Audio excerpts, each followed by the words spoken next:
അപ്പോൾ ജനനായകൻ മൂവിയുടെ ട്രെയിലർ ഇന്ന് 7 മണിക്ക് റിലീസായേക്കണാണ്.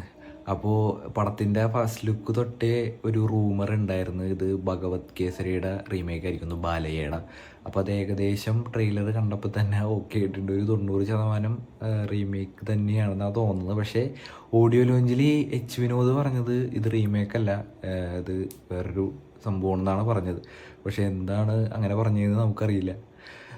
പിന്നെ ഞാൻ ഭഗവത് കേസരി ഞാൻ ആക്ച്വലി കണ്ടിട്ടില്ല. അതിൻ്റെ സ്റ്റോറി ലൈൻ അറിയാൻ പലരും കേട്ട് കണ്ടിട്ടുണ്ട്. പിന്നെ ചില റീൽസിൽ അങ്ങനെയൊക്കെ ആയിട്ട് ഞാൻ ചില സീൻസൊക്കെ കണ്ടിട്ടുണ്ട്. ഒരു ലോറിയിൽ എൻട്രി ഇങ്ങനെ വന്നത് ചവിട്ടി ഇങ്ങനെ തൂങ്ങിയൊക്കെ വന്നൊരു സംഭവമുണ്ട്. അത് അത് എന്തായാലും അങ്ങനത്തെ സാധനങ്ങൾ ഞാൻ ട്രെയിലറിൽ കണ്ടില്ല. അത് ഉണ്ടാവാതിരിക്കാതിരിക്കുന്നതായിരിക്കും നല്ലത്. പിന്നെ അതേ അതേ ലൊക്കേഷൻ, അതേ എല്ലാ സീൻ ബൈ സീൻ അതായിട്ടാണ് എനിക്ക് തോന്നിയേക്കണത്. പക്ഷേ അവസാനമാകുമ്പോൾ ചില സംഭവങ്ങളൊക്കെ വേറൊരു എലമെൻറ്റ്സ് കയറ്റിയിട്ടുണ്ട്. കുറച്ച് പൊളിറ്റിക്സ് കുറച്ചും കൂടി കൂട്ടിയിട്ടാണ് ഇത് കൊടുത്തേക്കണത്. അതായത് വിജയ് ഇനി പൊളിറ്റിക്സിലോട്ട് ഇറങ്ങാൻ പോകണല്ലോ. അപ്പോൾ അതിൻ്റെ ഇത് കൂടി കൂട്ടി കുറേ സംഭവങ്ങളൊക്കെ എലമെൻറ്റ്സ് കാര്യങ്ങൾ ആ ട്രെയിലറിൽ കാണാൻ പറ്റുന്നുണ്ട്.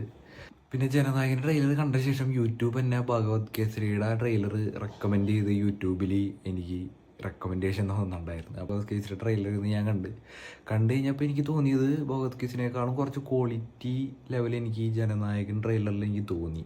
കാരണം നല്ല ക്വാളിറ്റി നല്ല വൃത്തിയിലാണ് എടുത്തു വെച്ചേക്കണത്. പിന്നെ അവസാനമാകുമ്പോൾ കുറച്ച് റോബോട്ട് ഒരു സംഭവമൊക്കെ വന്നിട്ടുണ്ട്. അതെന്താ സംഭവം എന്ന് പറഞ്ഞുകൂടെ, എന്തോ സയൻസ് പരമായിട്ടുള്ള എന്തോ കാര്യങ്ങളൊക്കെ എന്തോ പോകണമെന്ന് തോന്നുന്നു. കാരണം നരേനയിൽ സയൻറ്റിസ്റ്റായിട്ടാണ് വന്നേ എന്നുള്ളൊരു റൂമറൊക്കെ ഉണ്ടായിരുന്നു. അത് കണ്ടപ്പോഴേക്ക് അങ്ങനെയാണ് തോന്നിയത്.